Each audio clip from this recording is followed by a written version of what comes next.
So X-Men 97 is absolutely one of the most important television series in the X-Men franchise ever. And I think episode 5 is absolutely the best episode. And it will probably be one of the peak episodes for not only the series, but the franchise in general. And here's why.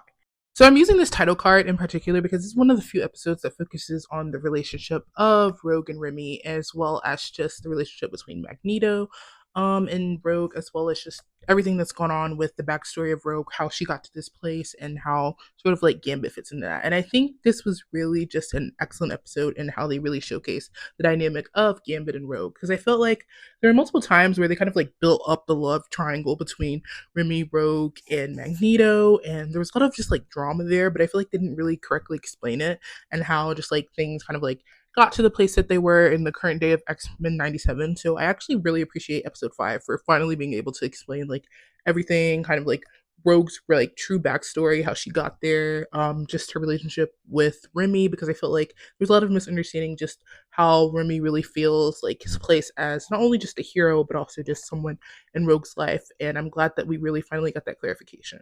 And again, like I said, I thought this was really important to just see like she's been through a lot as a young woman, and obviously this like at that time when she was explaining she was a teenager. So I'm finally glad that we got to really just explore her character outside of just like the major love triangle. I think that was one of my more difficult things when I was watching the show. I was like, okay, I love Rogue as a character, and I know like this triangle is a huge thing, but I really want to see more of her. Like we already know that she is a runaway and she's gone through a lot in her childhood, but why aren't we getting this in the series? And I'm glad that even though they did kind of touch on it in the original series, they finally like really further explained it, because I know there's a lot of people who might not have seen the original animated series who are watching this and don't really have like a basic understanding of Rogue. So that was great.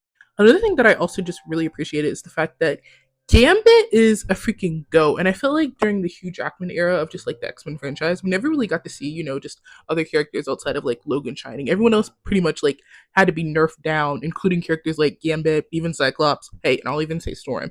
These characters like didn't get to really shine. But we finally see like Gambit at his best in per se. And this was just like such a goaded way to go out in this episode. So I, for one, have never absolutely been prouder. And Gambit will always be my favorite guy from X Men. I think he's such a sweetheart. And even throughout the episode, as we can see with his relationship with Rogue, where he says, like, you didn't want to make it, exclusive, and I was fine with that. And then he said, well, I know the odds and we can just truly be friends. Like, that's okay. I really appreciate him. And I really love just that, like, they kind of like shy away from this like toxic masculinity, because I think a lot of people also assume that he was like really, just hurt and like jealous. And although like Gambit did seem hurt, it was more so having to do with like, he's his whole like reputation with wanting to be a hero and also just wanting to be like supportive of Rogue as a person, and also just his like feelings, obviously.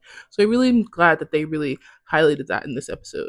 Now, obviously, this was the most gut wrenching part, and yes, Wanda is there because it is kind of like, this was like a photo that I found that was like comparing both deaths and like losses. So I did put it on the screen, but nothing to do with what I'm about to say. This was probably, I didn't think I could ever be truly, truly touched by something in the X Men franchise as much as I was this death of Gambit, because his final moments, like I said, he went out like a G, and it really hurt to know that Gambit died without knowing that Rogue used his words against like Magneto to say like this is not going to happen because like my heart belongs somewhere else.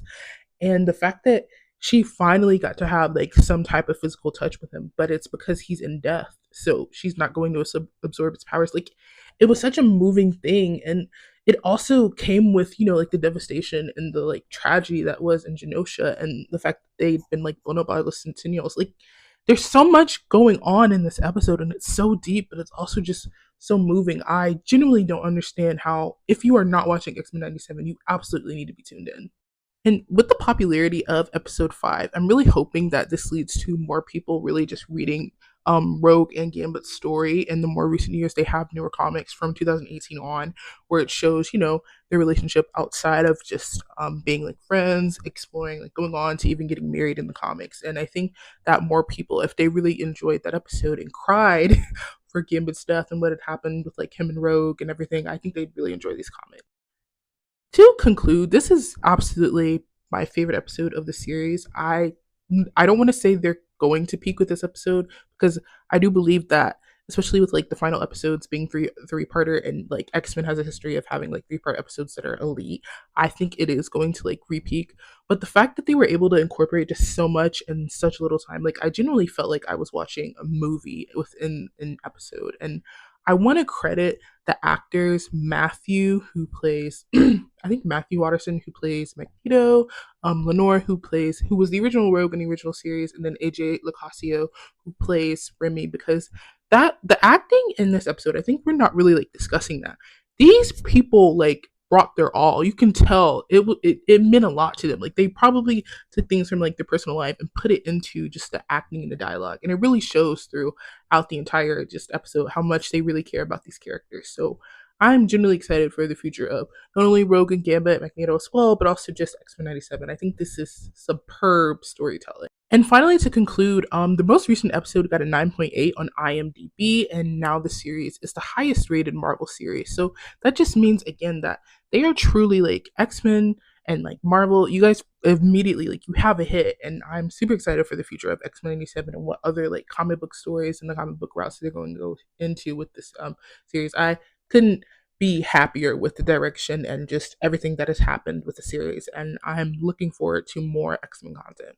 Let me know how you guys feel about this episode. If you're going to be tuned into more X-Men content, if you guys like Rogue and Gambit, if you like, for whatever reason, Rogue and Magneto, and I will see you guys in the next nerdy pop culture updates video I do. Peace.